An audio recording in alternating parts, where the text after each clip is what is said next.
Alright, we are back for part 3 of the draft gameplay. Just took a quick coffee break. It tastes burnt, which is surprising considering it's from a Keurig, and I didn't think that's how that worked, but oh well.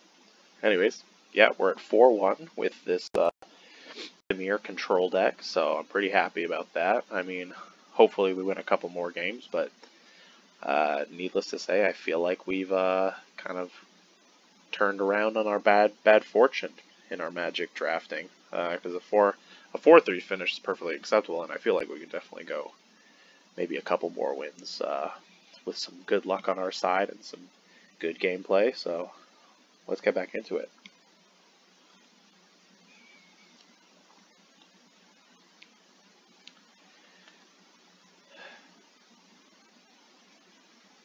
Can't say I've had my Keurig burn my coffee that often. Not sure. Is this something I did? Is it something? Is it something about the pod? What's going on here?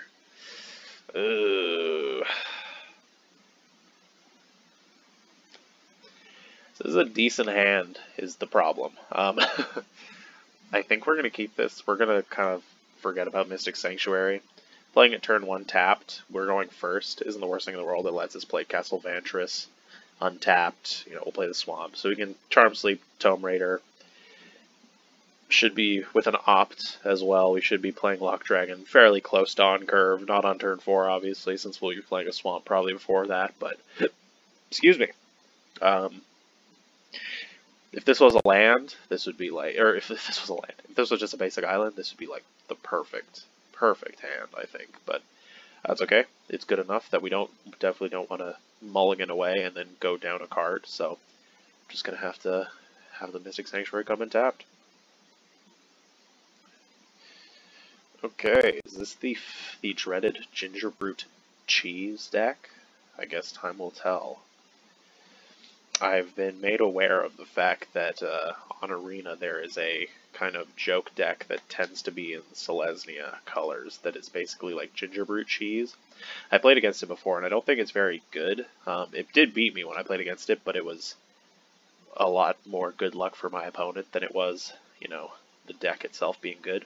Or essentially you just pick up all the Ginger Brutes, you pick up like all that glitters because they go like 10th pick because they're a bad card. You play Rosethorn Halberds. Then you just Voltron up the Ginger Brute, and then you just cheese your opponent with an unblockable like 5/5. Removal just makes really quick work of that deck, and you know the only reason I ended up losing that last game against this Ginger Brute cheese deck was because they got like a Ginger Brute. They had 2 Ginger Brutes with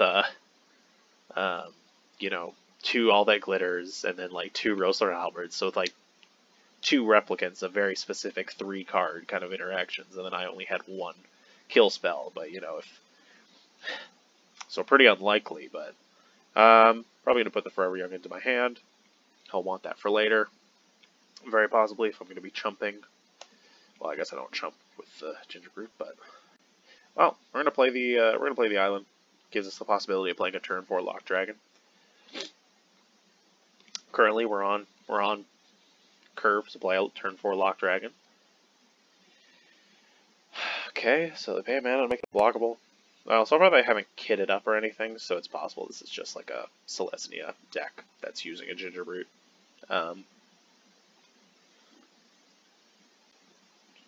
So,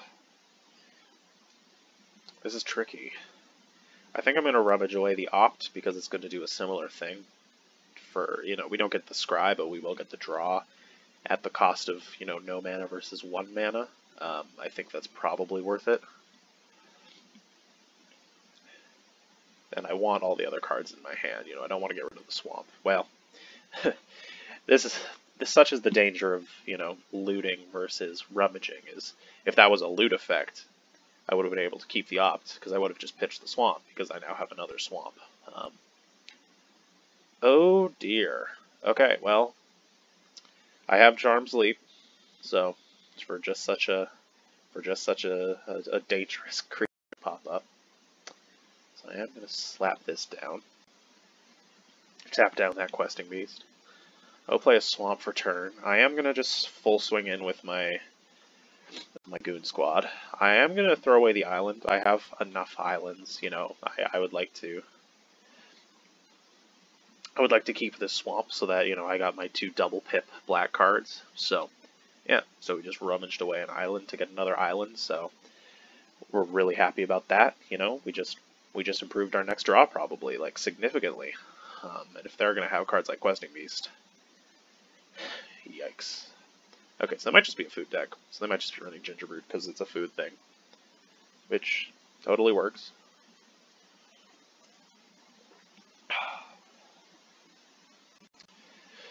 Currently, we're very decidedly winning this race. I mean, they do have a lot of food, but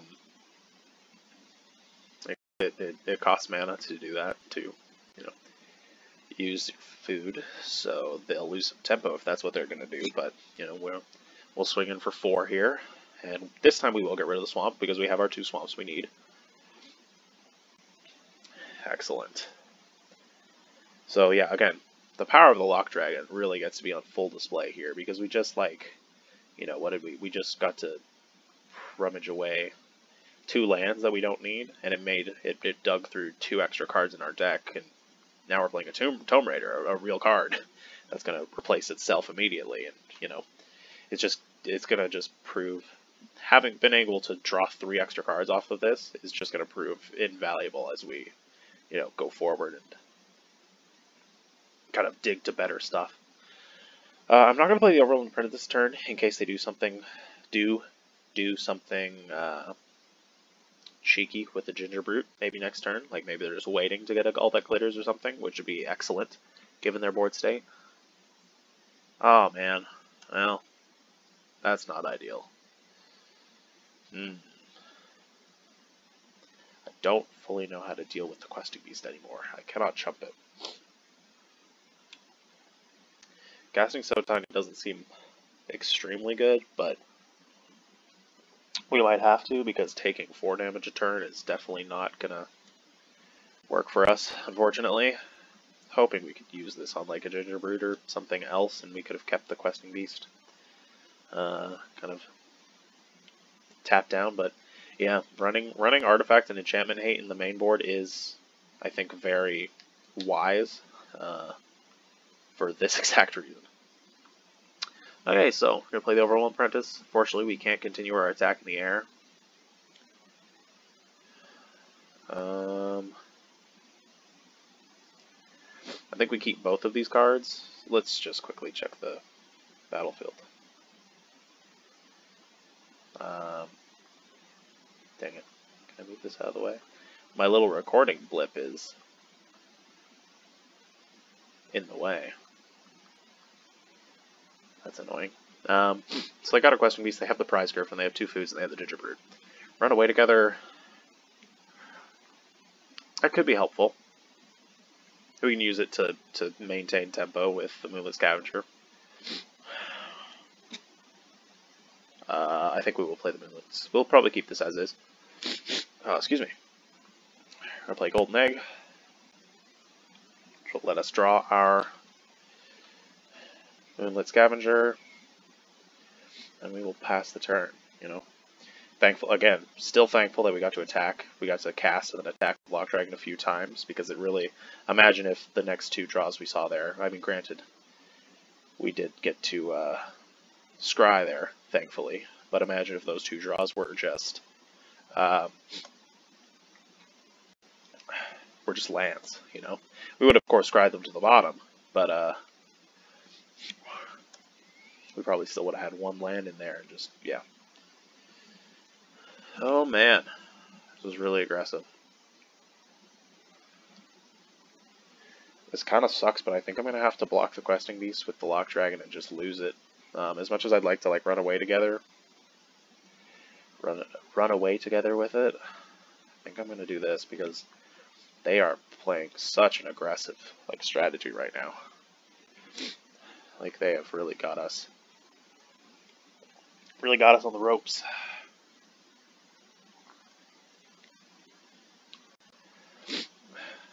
I can't sack the. I also can't sack. Oh, I have a So Tiny, so I can't sack the Golden Egg. I can't suck the Golden Egg here, which is good. Although I might wait, because there's a strong possibility that I use Moonlit Scavengers to block the Questing Beast. And then I can get it back with like a Forever Young later.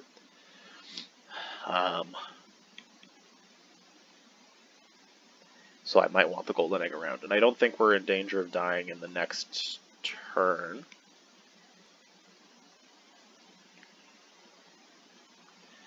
So, now that their Prize Griffin is tapped, we're just going to chip in for 1.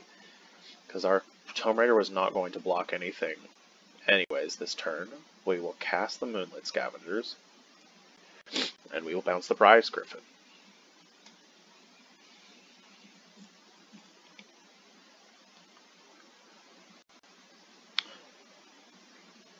Excellent. There are 21 cards in the library, so probably not going to mill them at this rate. Ooh, that is not good. Okay. Oh, that's a cute interaction. I like that. Clever. I'm not going to block this damage. It's 3 damage. It does suck. It's a third of our remaining life total, but I want to be able to run away together. The Moonlit Scavengers to do some work there. So we're just going to pass the turn this time around, unfortunately. It's not our ideal. Well, we got the Charmed Sleep.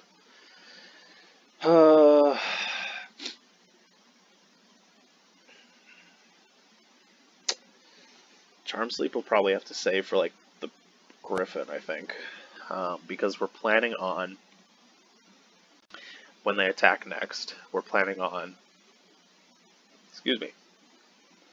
blocking the Questing Beast with a 3/3, run away together, Oakham Adversary, and the Moonlit Scavenger, which removes Kenra's Transformation and then makes this cost 4 mana again, which may trip them up if they cast anything pre-combat. And then we can tap that down, because then we can bring the Moonlit Scavenger back and we can use it to just block and trade with the Questing Beast the turn after that. So we're going to keep the Charmed Sleep here, just in reserve.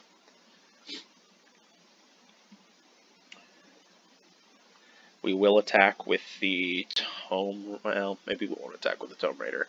I don't want any tricks to pop up. So I think we're going to pass on the Tome Raider. Plus, we can kill it, and it's a good card to put on top with Forever Young. Oof, this is really not looking great.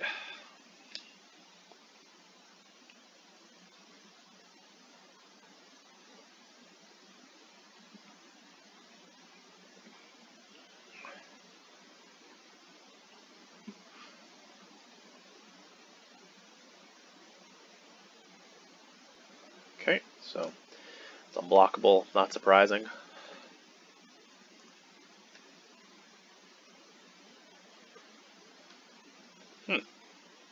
Weird. It's a really weird choice. I think we're still going to do the exact same thing, all the same.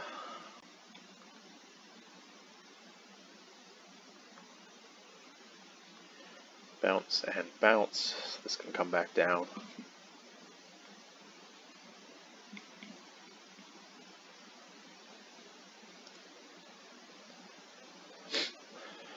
Yeah.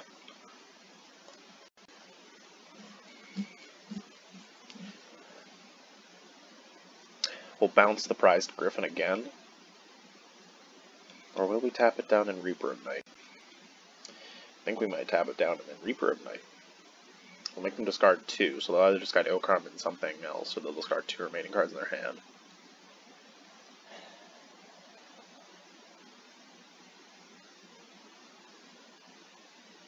The trouble with that line is it lets Questing Beast attack, and brings us down to 2, which is not where we want to be. So I think we're unfortunately going to have to do Moonlit Scavenger this turn again, but it's not the worst thing in the world. Bounce the Griffin back. Hopefully they don't have another Kenra's Transformation. That is proving to be pretty bad for us, but I mean they could also have stuff like Outmuscle, which at this point will have Adamant, so it'll do even more work. like Questing Beast to, you know, make it a 3/5 with Death Touch that can't die and then kill our one blocker. So there's a lot of cards. There are cards at common that really mess us up here. Apparently none that they have at present, which is good. Huh. Okay. Well, I think we have to play Revenge of Ravens to just stop the Gingerbrute from killing us this turn. We can Charm Sleep. Yeah, we can do both, so.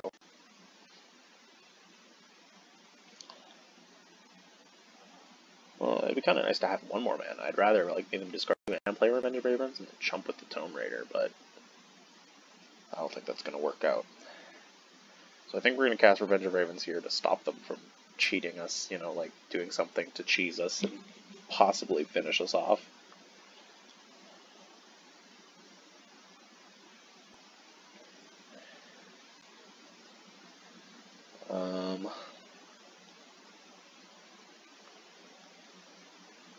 Cast Charm Sleep on the Prized Griffin. And we'll keep up all of our blockers. I'm not interested in chipping in for one at the moment when at any time something could go down that, you know, if I don't have a block available, I could just lose the game right here. So we'll see what their next turn is. Okay, so they got Flutterfox. Play the Okame again.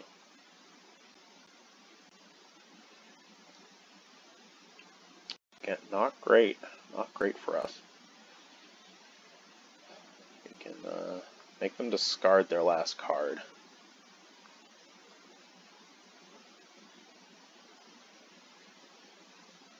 It's just a land, unfortunately.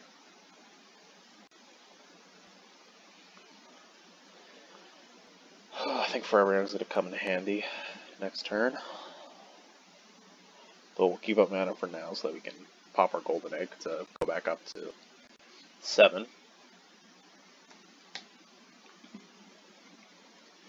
And again, the Revenge of Ravens really going to help out here, because, you know, these are essentially only dealing 1 damage.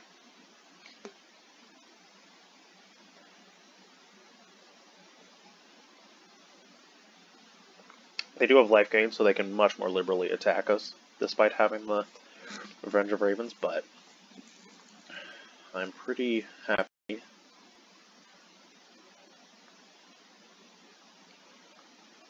kind of doing this.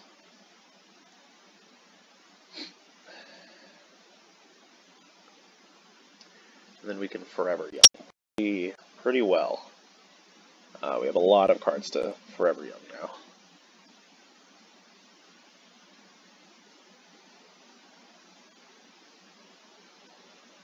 In fact, I think we will go ahead and crack the egg right now, because we're going to be wanting to use as much mana as possible starting next turn. And again, we have an enchantment in Revenge of Ravens for Moonlight Scavenger when we get it back, and we also have the Charm Sleep on board if there's another thing that we want to get rid of.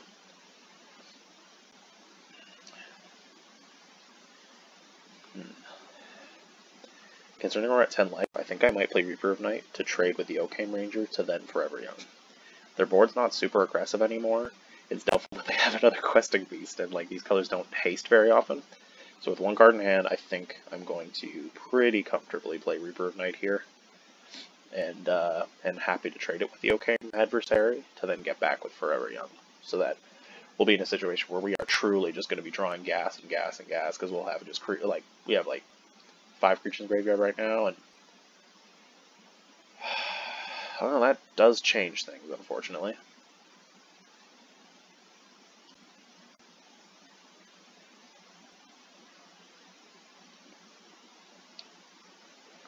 Definitely going to have to do this, unfortunately, but you don't want to go down that low. That's fine.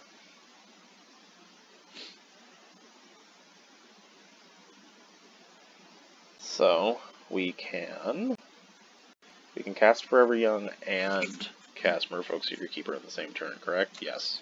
And then we can also mill for 4. So, bouncing the Okame adversary will be very helpful, because, you know, the 4-5 with Death Touch is a lot better against our deck than the 2-3. So, we're going to go right ahead, and we're just going to put everything back.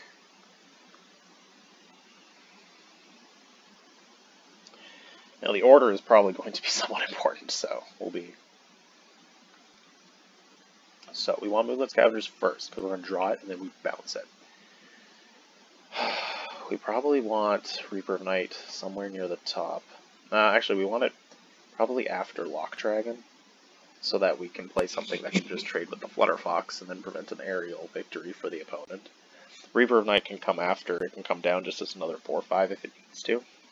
Then we have just these cards kind of bringing up the rear that are just fine cards and will add more bodies to the board. Alright.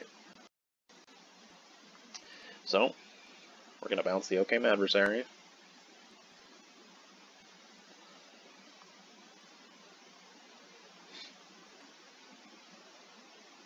And then we are going to mill you 4-4.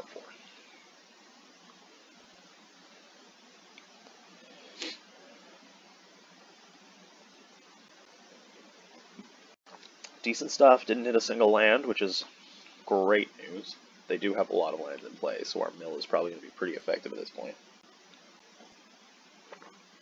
Yeah, then go ahead and kind of stabilize. Like, I'm feeling like this game is very, very winnable. The 2-and-Veil Tree Frog is going to be tough for us to handle. We don't really have a creature that, other than, like, so we can use Sir Conrad to just trade with it, but we don't really have a good... Oh, no. We don't really have a good creature for dealing with those big threats, unfortunately. Also, a 4-4 in the air is something that we're not really equipped to deal with all that well. Very interesting. Okay, well, we can at least, I guess we'll have to double block, admittedly, which kind of sucks, but whatever. But we can trade with a Flutter Fox. Trading with the 2-and-Veil Tree Folk is not going to feel good, but something we can do if we're chumping the 2-and-Veil Tree Folk with the Merfolk with the Moonlit Scavengers. Doesn't feel good, but if we have to, we have to.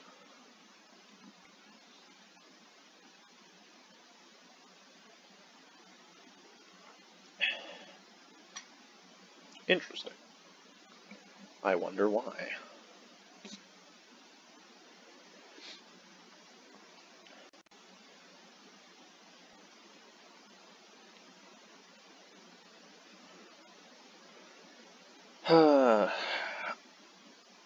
I think I'm still going to trade with the Moonlit Scavenger, because this is not going to do anything. This will just come down next turn and fill the same role. Except I'll have a Merfolk Sea Creeper to chump with, which will be nice.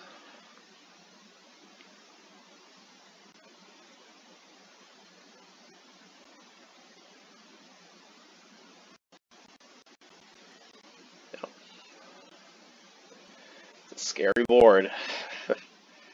So we'll play the Secret Keeper. We've got the wall now. Play the Reaper of Night. They have no cards in hand, so we're just going to play this body.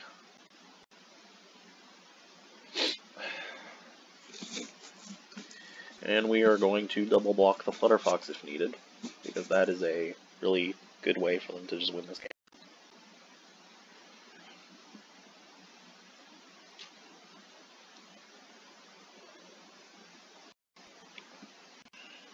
Okay.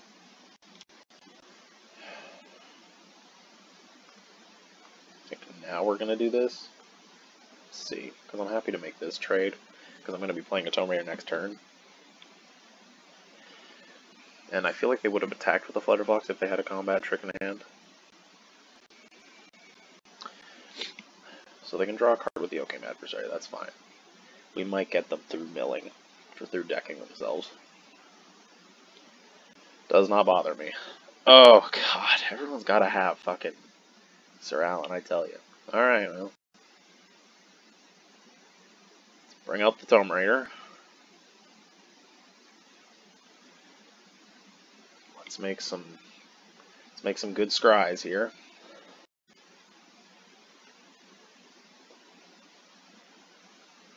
Folio Fancy. Hey, that's a good scry. Sage of the Falls also works. It's possible that it will either win or lose the game before this card even comes down. Because Folio Fancy, I think if we play it, we make them draw on their end step, and then we untap and we mill them, and then we pass back. So we're just gonna... If something goes wrong with the Sage of Falls, we'll be happy to have had it, so...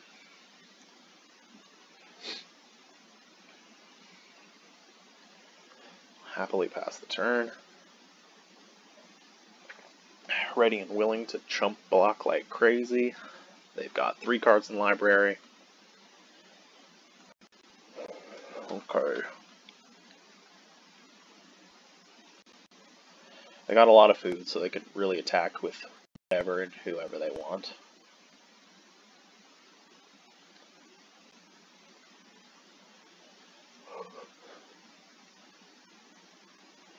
Okay, they're only going to attack 3 times.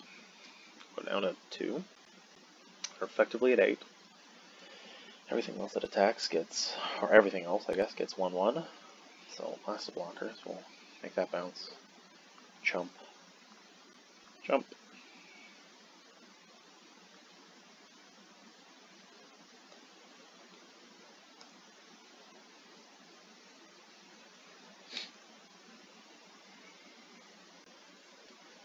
And even with the golden eggs, they can't just attack with whatever they want, which is kind of nice for us. Alright, so we'll play the Folio Fancy, and we will make them draw 1 billion cards and win the game.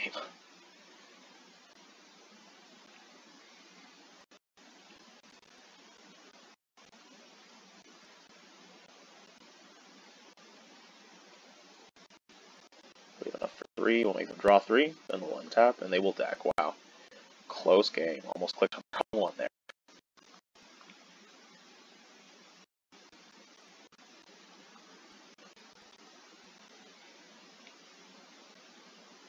Super close.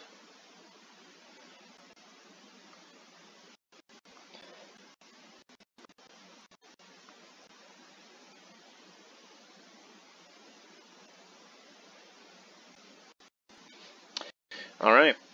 Wow, that was a tight game.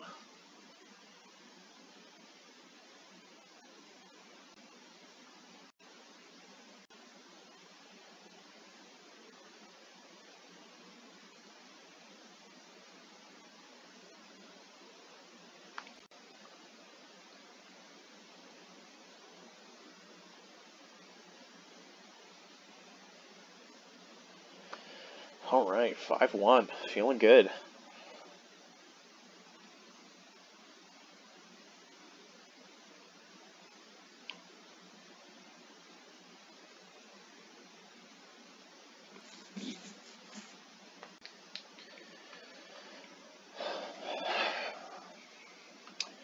It's the power of scrying and rummaging. We would not have won that game if we didn't get to rummage as much as we did. Turn 2 Folio does seem kinda good, especially if this is a slower matchup. Folio will just win if it's a slower matchup, and we have both colors, so we can Reef Soul early, we can So Tiny early. So Tiny will actually probably be activated pretty early. Probably Reaper of Night. The hope is on curve. We're on the draw, so let's see what colors they play. Green, well, green and a Gingerbrute doesn't bode well for us being against a control matchup where we can just murder them with Folio, but we'll see. Oh gosh.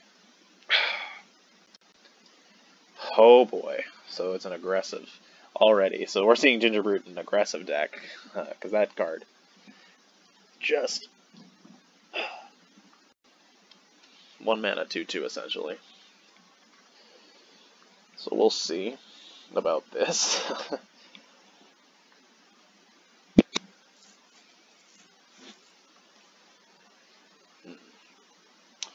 Probably mill and play the Merfolk Keeper this turn, just because they've had quite a quick start. This can block the 2/2. Interesting. Well, we do want to get the Folio down if they're playing like Didn't Say Pleases. So maybe these are just early curve cards, but they are playing a slower deck. Like we definitely want to. Oh gosh. Are they control or not? I don't understand. So we'll slap down the Folio Fancy with a black mana and an island, and then we can keep the So Tiny for Surferin. Good news. I guess they could have Mystical Disputed me, so maybe there was a misplay on my part. Yeah, we have So Tiny up, so Surferin is going to be neutered and won't be able to really confer attack bonuses, which is great for us.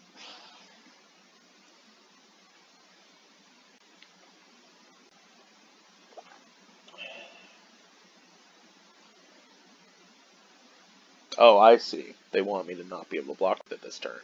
That's a really aggressive use of that muscle. Well, I'll So Tiny now in response, so it'll be a 1-3 that hurts us, which is definitely going to be enough to block Surferin, certainly.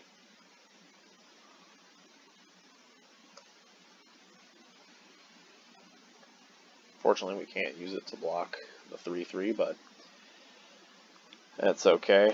It's not the worst thing in the world. Okay. This is regrettable, but I'm gonna have to probably...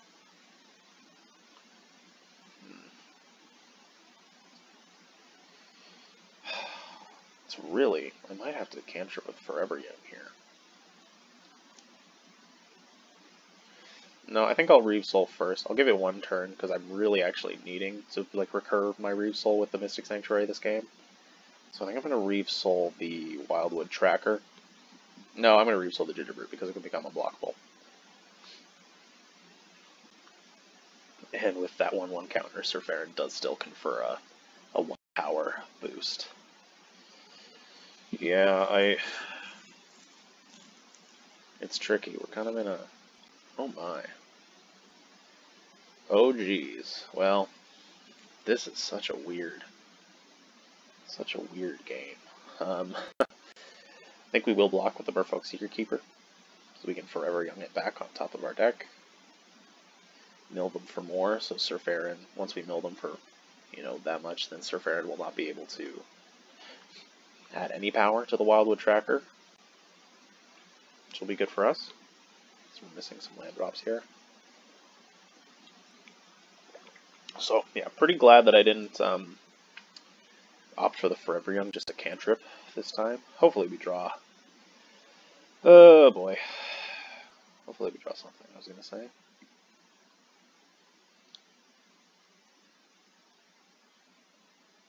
I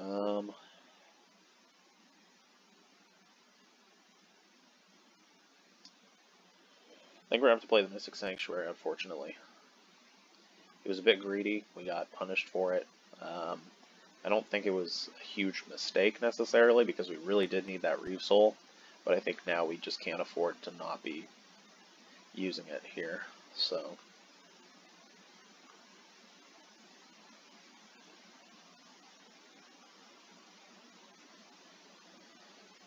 Unfortunately, this has to come in tapped. I want to mill.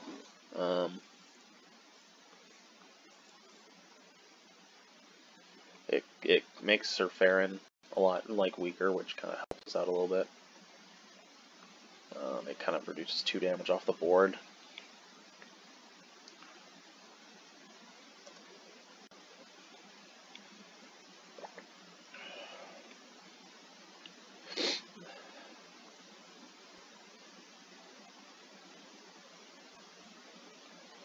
It takes 5 here. Yikes. Really bad news. Well, they probably don't have... Again, they didn't say please, so I think I will Sir Conrad here, because this can block and eat these buggers, which is good. And we'll just have to kind of hope that they don't have an Outmuscle. Playing the Merfolk Seakeeper into an Outmuscle basically has the same issue for us. That's fine.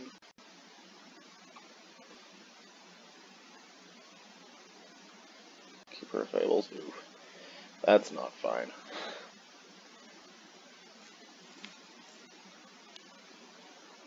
It's okay. It's fine. I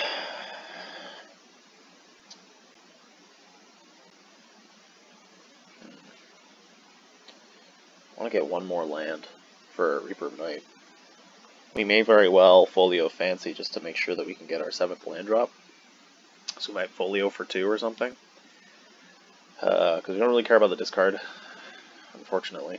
Because they've kind of just puked up their whole hand.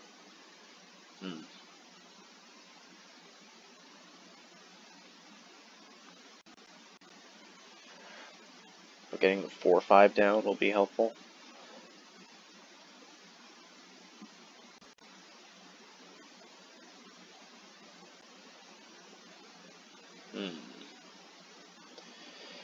Well, Fierce Witch Stalker is an excellent card as well. Currently, it just kind of stomps all over our board.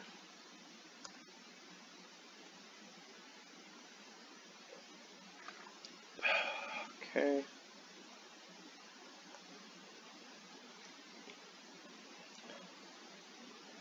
So, we're going to put that in front of that for sure. I think we're going to chump with the key.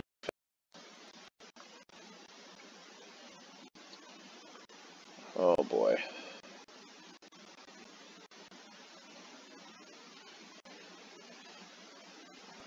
Sure. That's fine, I guess. We don't die. Serena doesn't die. It doesn't trade, which is really bad news for us. We were probably going to lose this game before, but now almost certainly we are going to lose this game because, you know, they have as many creatures as they had before. Let's try and draw 2. In some bad situations. So we got the swamp. Do we play the Reaper of Night, or do we just play a bunch more chumping things that we can use to chump?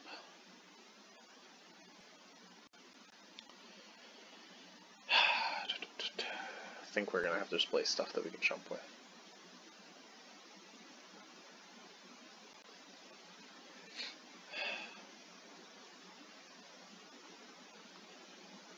I have to gain life off of the golden egg.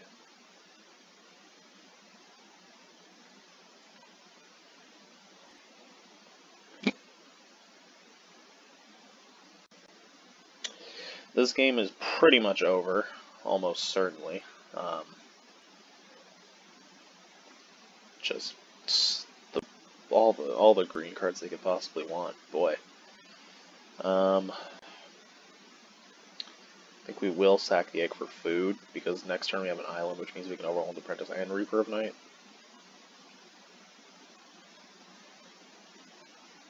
And unfortunately, the fact that this has Trample is just completely ruins our abilities to, like, chump block somewhat effectively. Because we definitely lose if we don't block the Fierce Witch Stalker. I think we might lose anyways. Well, no, we have golden eggs. We don't lose this turn, but we are basically dead. But because we have to put Circon right here for no payoff, and then put the Tome Raider here. And then, yeah, we have to sack the golden egg.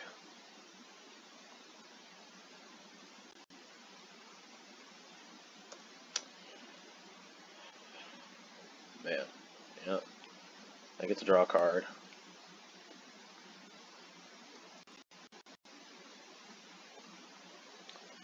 They have a full board. We have 3 health left. Oh my gosh. What an amazing Simic aggro deck. They got just completely hooked up. It's crazy. Well, let me roll the Apprentice, see what we can do with it.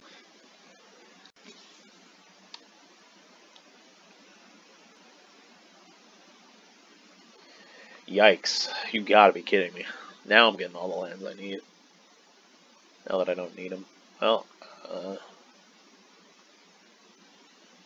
like I said, I don't think there's any way we win on board. I'm pretty sure we're dead on board. It's like we play that, so we have 4/5. We take 3 in the air no matter what. We don't have anything, yeah, so. Good game. It was a relatively slow hand for us, made worse by some missed land drops, and they had a really aggressive deck that punished it, so that's okay.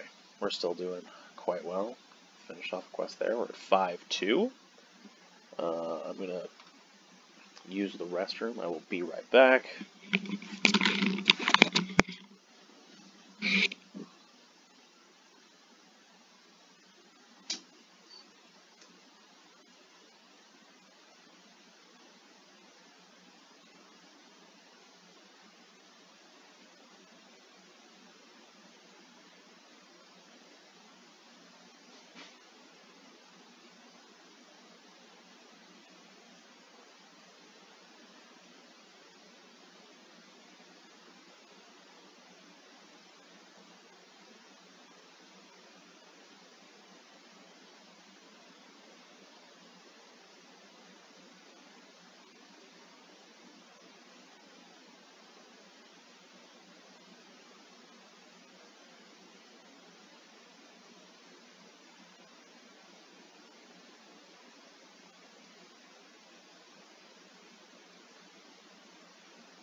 Okay.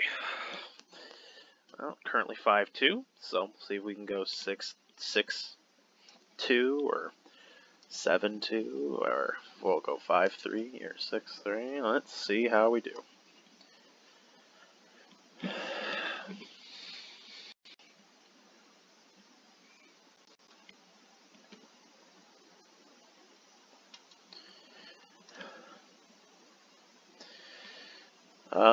Considering we have the Scry 2 on the Overwhelmed Apprentice, this actually is a very good hand. We have 4 lands. Any lands we see, unless it's a swamp, goes to the bottom, So we're on the play too, so we have first crack at kind of seeing what our opponent's up to. So we're going to mill them. So they're mulligan, so they're already down a card, which isn't great for them. So we'll mill them for 2. So, well, we only need 1 swamp. So we'll okay. Well, I guess we milled something important. And I guess we are 6-2 currently. Alright, let's see if we go 7 wins or if we go 6 wins. That I don't.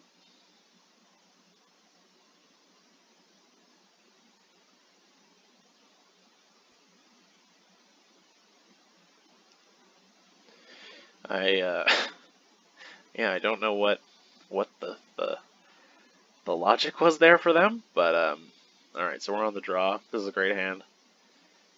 We actually have cards to play. So let's see what they're doing. So they're in gold. They're just strictly better at Magic the Gathering than we are.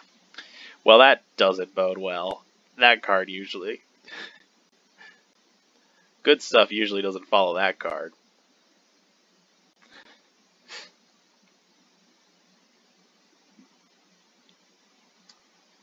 Charming Prince.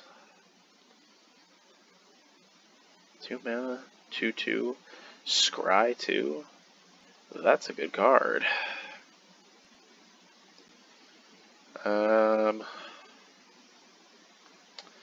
Probably go for a Scry. So, oopsies, what am I doing here? As I do the thing that's not a Scry. So I'll play the thing that blocks, because they might be a more aggressive deck. Kind of looks like. And then, I can opt to dig for maybe more lands. Oh, they might be doing an adventure thing, I guess. Which makes sense. You certainly can in those colors. So I'm going to scry now. I do kind of want some more lands. I feel that card's so good though. Because, we got ops, we got 2 Tome Raiders, we have a golden egg. I feel like we will draw 2 lands, but just want to make sure we get there. Not too bad. We got Runaway together to trigger the Merfolk Sacred Keeper again, which then makes sure So Tiny works out for us. Unless they Reave Soul our blocker. Which they could do, but it would make them a real dick. We'll take the damage here. Simply because we can So Tiny, or we can run away together. The Tome Raider, it's a good run away together target. Man, I need to hit that land drop. We're gonna opt main phase. We will take that land, happily.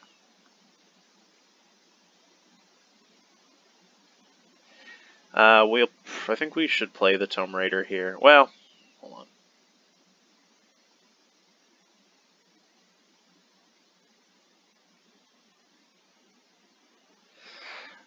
We might actually play the Golden Egg and then So Tiny the Mysterious Pathlighter, because the Sage of the Falls will will eat the Smitten Swordmaster. So I'm not too worried about So Tinying it. And they have a pretty aggressive start, but I'm not super stressed right now. I could jump with the Tome Raider. I have another one coming, so excuse me. So I don't have to worry too much about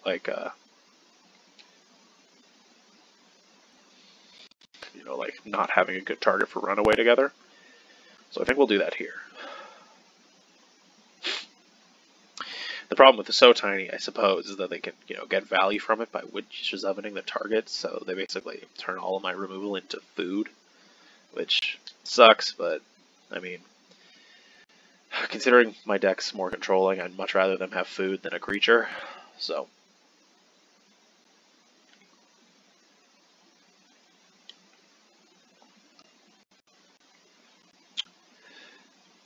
Okay, I'll put you in front of the 3/2. So Tiny the Mysterious Pathlighter, because if they do sacrifice this has implications for the rest of the cards they cast, which is nice. So this is a good target because they still want it on board. Oh, well. Probably still gonna just cast Sage of the Falls. I couldn't, of course, re-soul that if I wanted to, but this does a lot more. So I will cast that.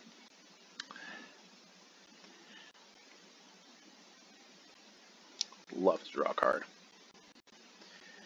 Interesting. I'm actually going to pitch the Moonlight Scavengers. I don't have mana for it at present. None of them are good targets, really, because these both have good ETBs. Or this just comes back down, you know. This just comes back down with a +1/+1 counter for very cheap. And I want everything else in my hand. I can get that back later on with like a Forever Young if I need to, but considering I can't cast it right now, I'm not too concerned about it. Well, this kind of tells me they might have a combat trick, but the thing is I'm starting to get quite low, so I think I am just going to have to let that go. Oh, I see. Well, it's they trade at least, I guess, so it's a 2-for-1 for me. So there's that, which is nice. Gonna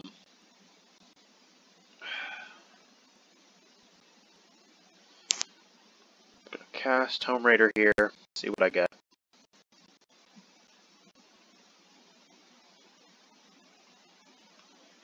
Adventure Ravens is pretty good.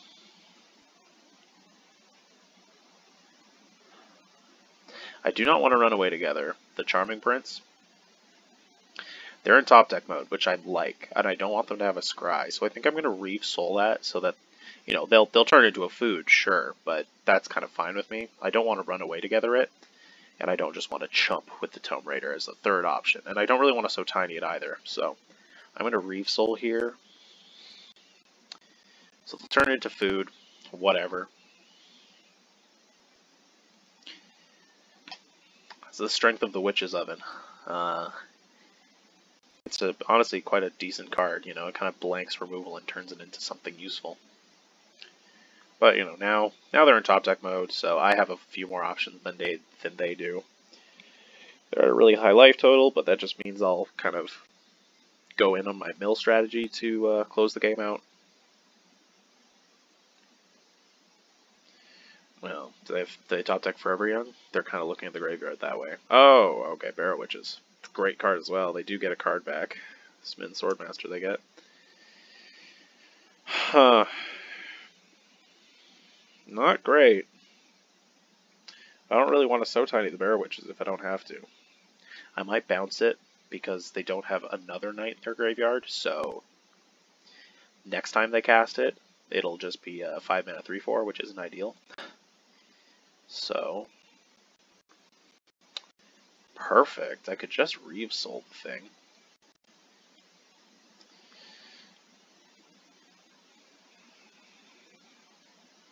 What else is in my graveyard?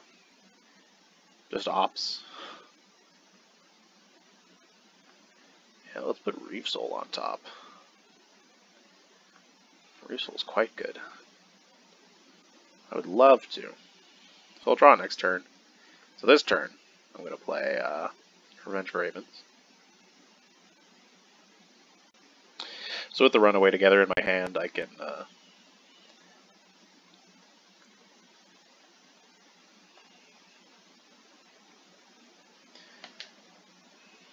you know, run away together, get value out of my Tomb Raider.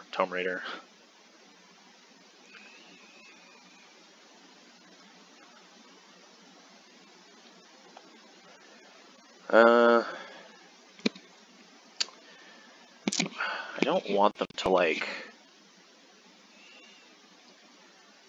get a chance to get something out of the Barrow Witches again, so I might take 3 here and then Reef Soul, and then I can always run away together like the Smith Swordmaster or something. Alright, this guy's being a tosser. So I think we'll go down to 10. 10 isn't that bad. This deck doesn't seem like so aggressive that being at 10 seems dangerous. And with my hand as is, it doesn't feel as dangerous.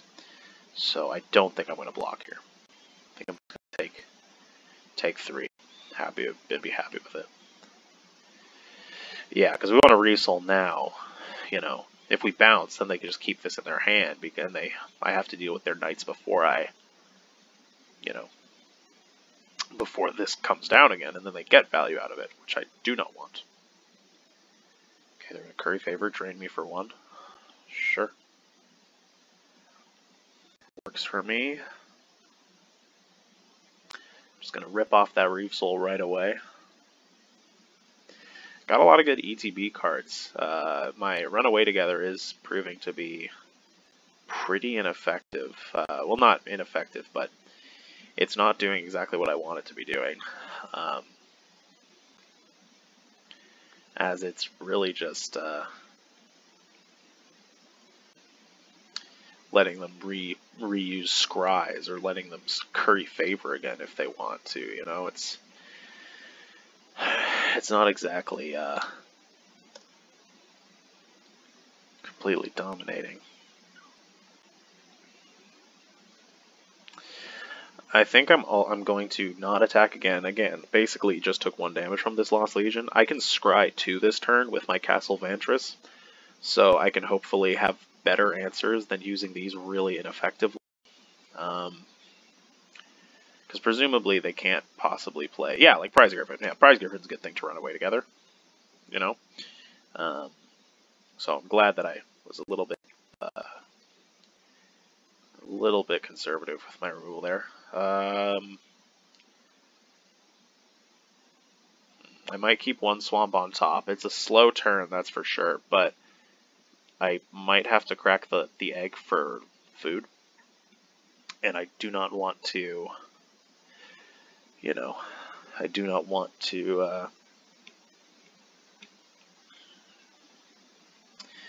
not be able to cast Sir Conrad or a Reaper of Night because of that fact. So I think I am going to make another somewhat conservative play. Now that I have Prize Griffin, I have a good target for Runaway Together, so that feels better. In fact, I'll be able to run away together and then scry 2 again. So this is a game where the Castle Ventress is really coming out is going to probably come out as a very strong pick. Sure. They can attack as much as they want, pretty much. They have virtually unlimited life, it seems like. So we'll go to block. I'll run away together.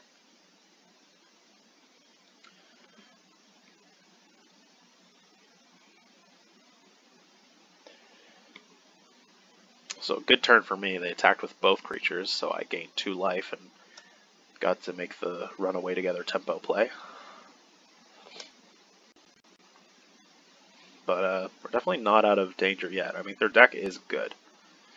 Like, it seems like their deck has a lot of just very efficient cards that do a lot. Very defensive. You know, they're at 30 life, and they didn't really have to try all that hard to get there. You know, so excuse me. So Castle Vantress again.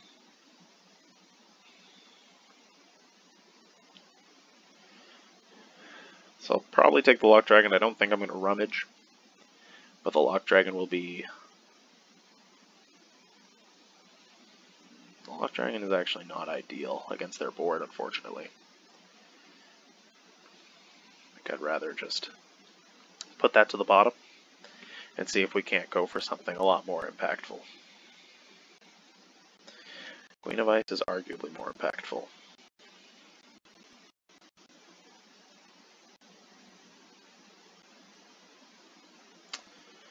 It's not bad. Not bad at all. So we can tap that down and then cast our Queen of Ice. When they cast the Prized Griffin, we can Charmed Sleep the thing. Then this can block the 2/3s and tap them down for a turn, so we're feeling good about that. Yep, go ahead, do that.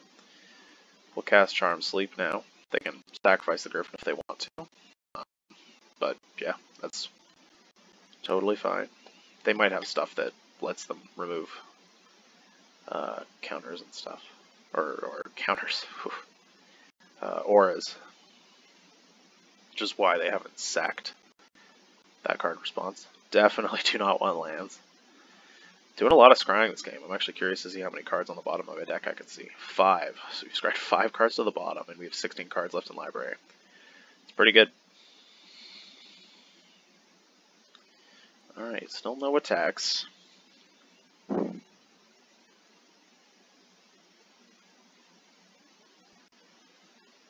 Okay, so they are going to get the Griffin now. Get some food out of it.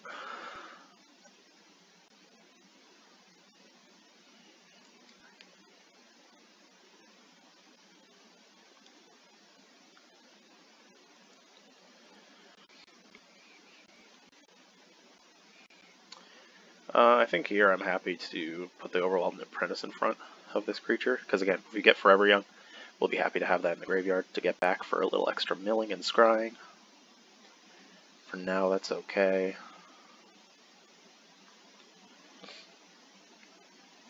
The threat of Queen of Ice blocking the Lost Legions is preventing them from attacking at all, which is good for us. And I do want to save the Sotani for something a little more impactful, because I'm starting to run out of removal. Like my Charm Sleep, one is down. I lost one of my Sotanis. So I got one other Charm Sleep in the deck. Ooh, brutal. See, that might be something we have to Sotani. Alright, Sir Conrad the Grim. Definitely gives us the ability to start milling, although I don't really want to mill yet until I have like my Folio Fancy or a mill prevention, because currently our libraries are very similar, and I'm not wanting to accidentally mill myself out, because I won't be killing them with the passive, so...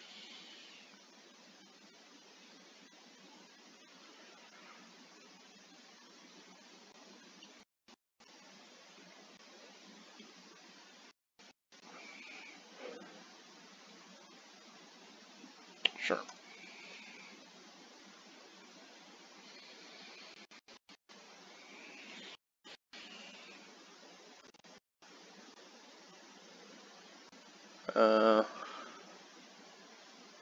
No blocks.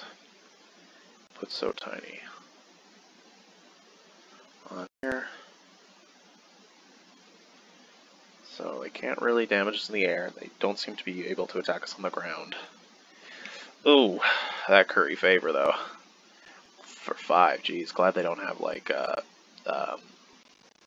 Lucky Clover. Cause damn.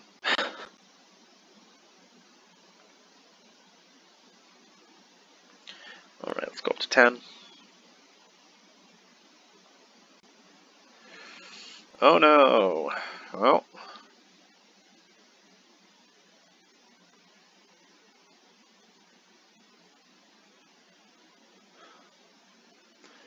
We have the Castle of Antris, so we have a lot of scrying potential, so we can really fix our next draws, but we're not in a good spot, that's for sure.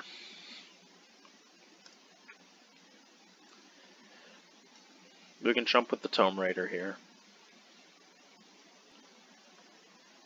It's fine, a fine block to make. Again, we're at something to the effect of, there are 9 cards in our library we haven't seen yet, thanks to our scrying. Yeah, they're very wide, but they're also mid, like, having a couple 3 power and like 4 power means that the Revenge of Ravens isn't as effective as our other opponents that went very wide with smaller creatures, so. Charm Sleep. We'll take a Charm Sleep, put it on the 4/4. That'll do some real work here, because our Sir Conrad can happily block everything else.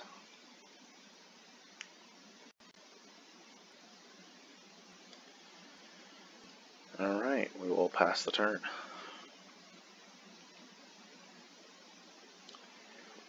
Keeping the island in hand just because we want to, maybe give the illusion that we have a counterspell. It might make them play suboptimally. If we make it aware that we have nothing in hand to trick them with, we're making it easier on our opponent.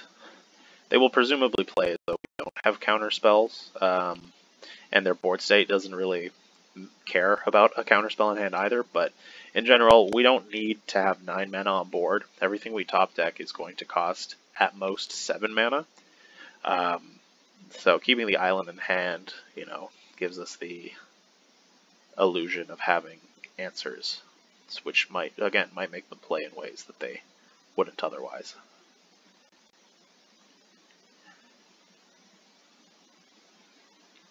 It's possible that they're just waiting. Okay, interesting.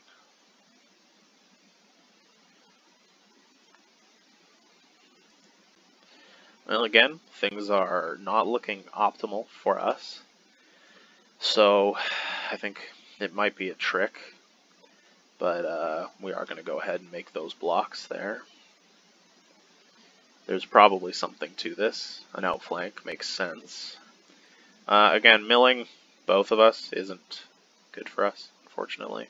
So I'm not going to activate Sir Conrad in response. So the Queen will block that damage and prevent the Lost Legion from untapping next turn, but we really need to have something good come up.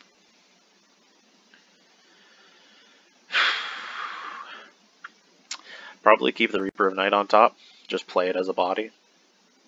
Blocks really well against their board, and that's kind of what we want right now. Keep the Reeve Soul there, because we can use the Reeve Soul to kill the 3/2 lifelinker or whatever comes up if there's something that impacts the board in another way. But yeah, so we'll play the Reaper of Night. It's a good blocker. We will pass the turn again. Not interested in discarding their one card.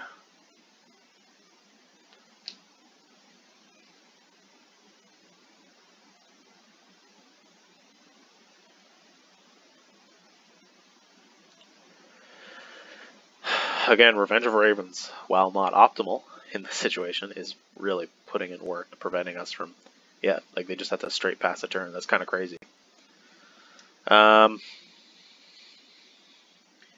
Considering they just passed the turn, I'm going to, again, be conservative with the Reeve Soul. They might play something that I can't deal with, another flyer perhaps. Based on the fact that they just passed so fast, it seems like they don't have any way to really deal with the Reaper yet. So, looks like they're just eating all their food. It's fine with me. So, their Witch's Oven didn't really, I mean, they got food out of the, they basically turned my removal spells into food, which is good. But in this matchup, the food doesn't really matter. We don't care about they could have infinity life. We're gonna try and deck them. We're gonna try and get Torfolio fancy, and try and just put them a couple cards below us, and then yeah, see, that's a Reeve Soul target. We can't stop that with the Reaper. We can stop Smitten Swordmaster with the Reaper right now. So we're gonna try. Ooh boy. Really glad I have Castle Vantress, because I would probably be a little salty if those were going to be my next two draws. So, we got the Folio. So, first, we're going to Reeve Soul the Flutterfox.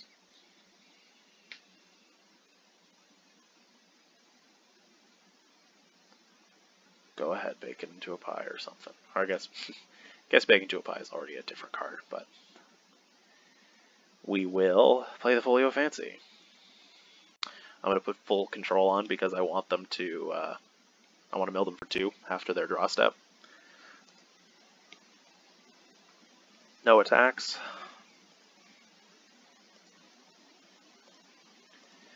So mill them for 2. Then the turn following this one, we can make them on their end step. We'll make us draw each like 4 cards each, and then we'll mill them for 1 billion.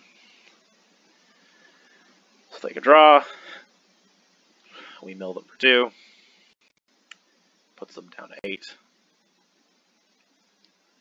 Man, 2 lands this late, dang. Okay. Sure, a Lonesome Unicorn, that's fine. Sure, go ahead.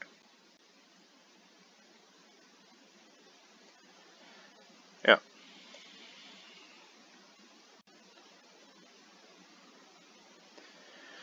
Got the Forever Young. Is there anything that we want that we can put in front of them? Well, I'd say we just do it and mill them with the Merfolk Sea Reaper.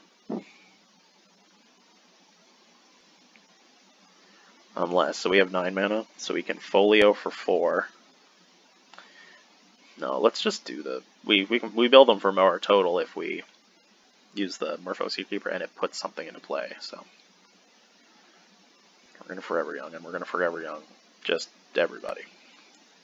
We're going to get everybody, and then we're just going to change the order around. So that goes first, probably followed by the Overwhelmed Apprentice. Probably by the Tome Raider, so we can draw into Overwhelmed Apprentice. Then maybe Sir Conrad. Actually, let's do this. Yeah. Well, it hardly matters, I think. I think this is probably the better call here.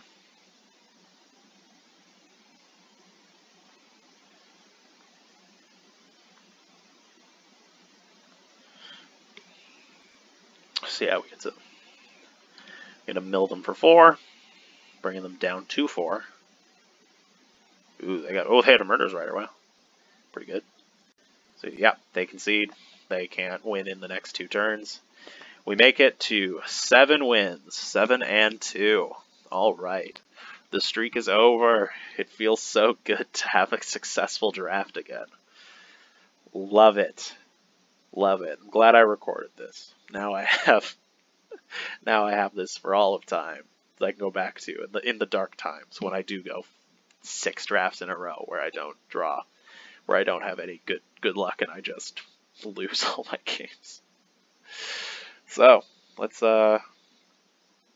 So you get 2 packs, 950 gems. I will certainly be doing a traditional draft later, especially having this amount of gems added to my collection, which is great. And I think I now have like 6 packs to crack. Oh, I have 8 packs to crack. Alright, let's just crack these packs right now. Okay. Claim Contender. I do have a Knights deck. Probably just for like grinding ladder as fast as possible, just playing a Knights aggro deck, but also that'll be nice there. Hushbringer, it's like a sideboard card. I don't know if it's probably good eventually. It's a nice like hate card. Clackbridge Troll. Well, that's good because if I ever take it in, because you always take it in limited, so happy to, have some towards my 4 count. Fabled Passage. There's my 4th copy. It's awesome. Really helpful in playing 3 color decks, especially ones that aren't green. Murderous Rider. Yes. Love it. Need it for my decks. Cold Wildcard. Awesome. Love to see that. Sundering Stroke, yeah, good. Also a card that you take all the time in limited, so getting towards my 4 of means that that's 1 step closer to becoming gems. Outlaw's Merriment, oh yes, I want to brew around this card, so getting one of these is really nice. Alright, some good packs, a good draft, feeling pretty good. That was nice. That was nice, so it feels good. Oh, I got a 750 quest here, so I'll have to finish that pretty quick, but as for the draft gameplay video, that's it, so yeah, go us. We'll see how it goes next time.